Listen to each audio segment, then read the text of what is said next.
ജിനു എന്താ മെറ്റയിൽ നിന്ന് പോകാൻ കാര്യം? ഞാനൊരു 8.5 വർഷം മെറ്റയിലുണ്ടായിരുന്നു. 8 കൊല്ലം 16 2024 വരെ. പിന്നെ നമുക്ക് നമ്മുടേതായിട്ടുള്ള കാര്യങ്ങൾ ചെയ്യണം എന്നുള്ള ആഗ്രഹം കൊണ്ട് മാറിയതാണ്. എസ് കെ പറഞ്ഞ പോലെ ആ സമയത്ത് ഒരു 30,000 പേരോളം ലേ ഓഫ് ചെയ്യപ്പെട്ടിട്ടുണ്ട്. അത് പൂർണ്ണമായിട്ടും AI കാരണമായിരുന്നില്ല. കോവിഡ് കാലത്ത് ഒരു ഭയങ്കരമായിട്ടുള്ള ഒരു സർജ് ഉണ്ടായിരുന്നു, ആളുകളെ കൂടുതൽ എടുക്കാനായിട്ട്.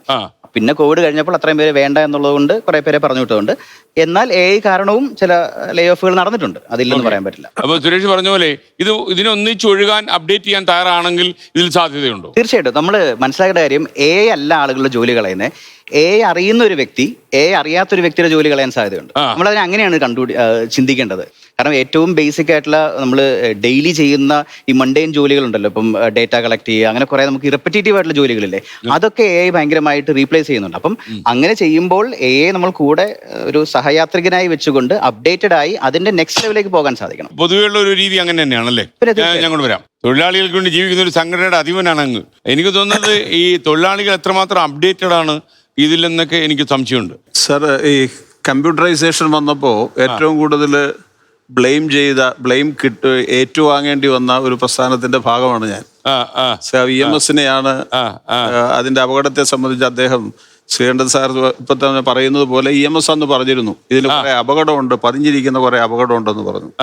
അദ്ദേഹം പറഞ്ഞതിന്റെ ബാക്കി കാര്യങ്ങൾ, അതിൽ തൊഴിലവസരങ്ങൾ കുറയ്ക്കും തുടങ്ങിയിട്ടുള്ള കാര്യങ്ങൾ, അതിന് പകരം സംവിധാനം വേണം എന്നൊക്കെ പറഞ്ഞതിനെ ആളുകൾ അവോയ്ഡ് ചെയ്തു.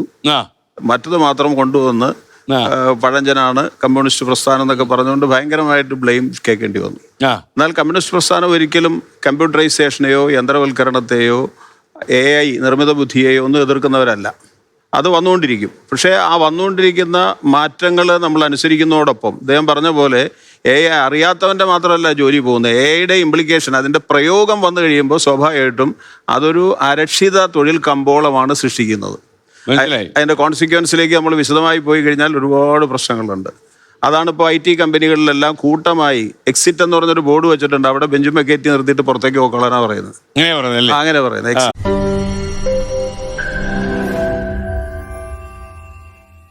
ലോകത്തെവിടെയായാലും ഏത് സമയത്തും 24 വാർത്തകളും ഓഗ്മെന്റഡ് റിയാലിറ്റി പാക്കേജുകളും എക്സ്പ്ലെയിനറുകളും വിശദമായി കാണാൻ ഞങ്ങളുടെ YouTube ചാനൽ നിങ്ങൾക്ക് സബ്സ്ക്രൈബ് ചെയ്യാം.